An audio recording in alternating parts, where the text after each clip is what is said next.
Platform video on demand asal Malaysia iFlix resmi diakuisisi raksasa teknologi Tencent. Akuisisi ini merupakan langkah Tencent untuk melebarkan sayapnya ke Asia Tenggara melalui platform miliknya WeTV. Lalu seperti apa aksi akuisisi iFlix yang tengah mengalami krisis keuangan ini?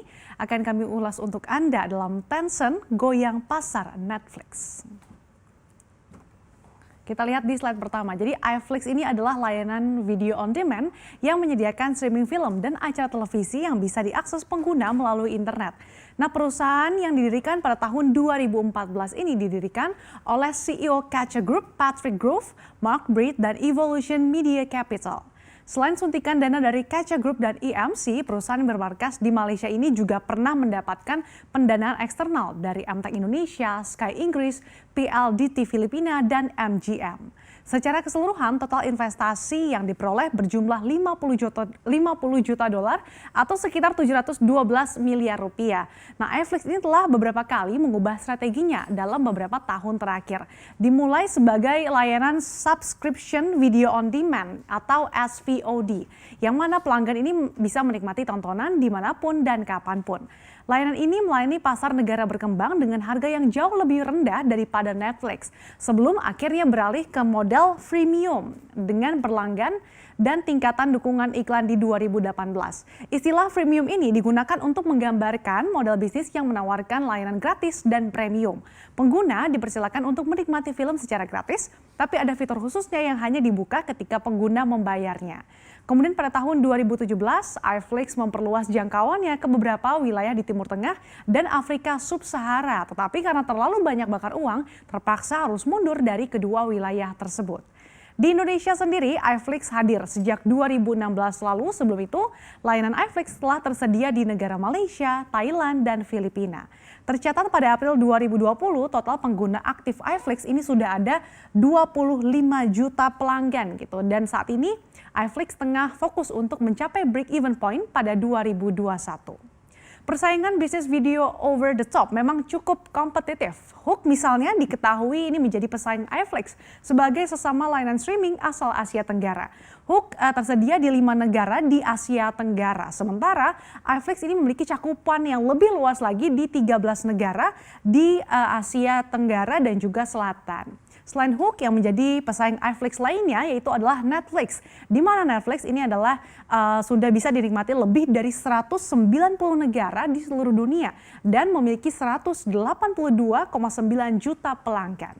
Ada juga Viu yang beroperasi di 17 negara dengan pengguna hingga 41 juta pengguna.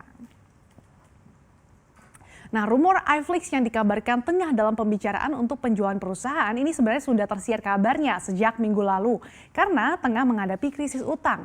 Nah, pengembang game PUBG Mobile Tencent disebut-sebut sebagai perusahaan yang paling potensial dalam mengakuisisi iFlix karena sejalan dengan ambisi perusahaan, apalagi dalam beberapa tahun terakhir. Tencent ini memang berencana melakukan ekspansi layanan streaming film ke lebih banyak negara di Asia Tenggara untuk bisa menjangkau basis audiens yang lebih luas dan memperkuat bisnis streaming filmnya.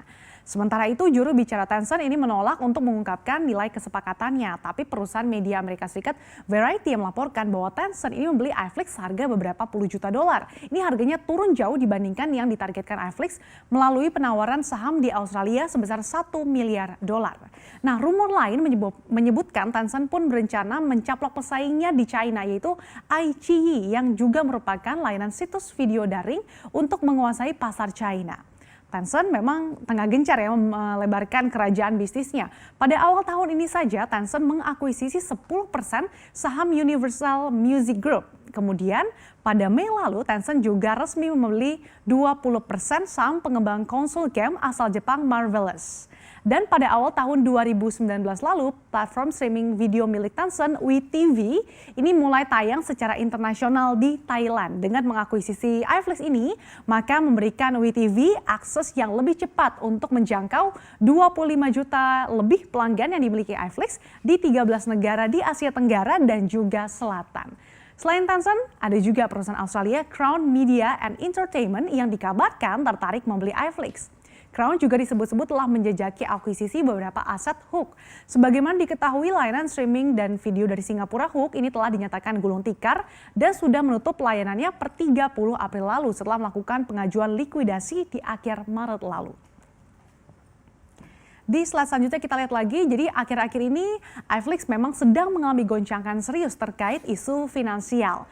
Berdasarkan Deal Street Asia pada 2018, iFlix mencatatkan kerugian bersih hingga 158 juta dolar atau sekitar 2,2 triliun rupiah. Hal ini terjadi gara-gara aksi bakar uang ini untuk promosi gencar-gencaran yang mencapai 25,5 juta dolar sehingga liabilitas atau kewajiban bersih iFlix ini mencapai 68,6 juta dolar pada akhir 2018. Nah, nilai ini termasuk 77 juta modal kerjanya yang negatif. Kemudian pada September 2019, iFlix bahkan memperkirakan bahwa modal mereka ini hanya cukup untuk operasional perusahaan dan administrasi hingga 30 November 2019. Di mana cadangan kas iFlix pun ini hanya tinggal 12,7 juta dolar atau sekitar 181 miliar rupiah. Nah, sejak saat itu iFlix belum mengumumkan pendanaan tambahan. Di satu sisi, imbas prospek bisnis iFlix yang kurang menjanjikan, salah satu investor asal Indonesia yaitu Surya Citra Media atau SCM memutuskan untuk menarik sepenuhnya investasinya senilai 98,62 miliar rupiah pada 31 Desember 2019 lalu. iFlix bahkan dikabarkan kembali mengalami kesulitan keuangan sejak awal tahun 2020. Meskipun trafiknya meningkat gitu ya hingga 42% sejak awal tahun ini, tapi iFlix melakukan PHK pada 65 karyawannya pada April lalu.